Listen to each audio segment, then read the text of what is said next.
how do I qualify for a mortgage? And for someone that's never done a refinance or bought a house, it's a great question.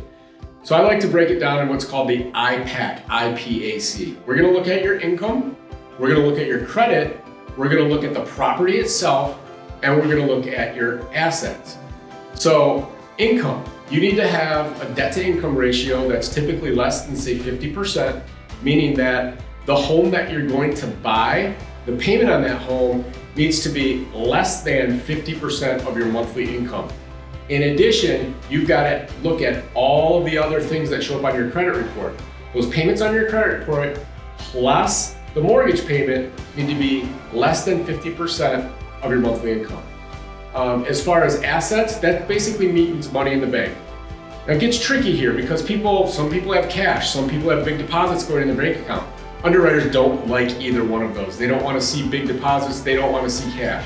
So you're going to want to have money in your bank account that's been seasoned, that's going to be amount that's great enough for your down payment, closing costs, and everything that's due at closing.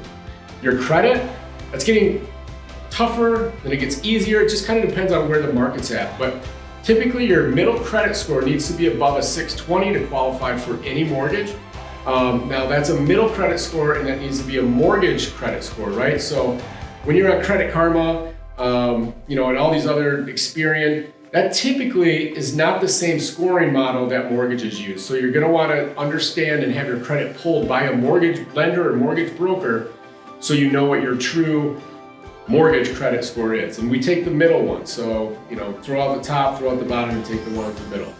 As far as the property has to qualify. So there needs to be things like a heat source. It needs to be safe. It needs to be completed. So when you're thinking about qualifying for the mortgage, all of that goes into it. But basically what you can control is your credit, your income, and your assets.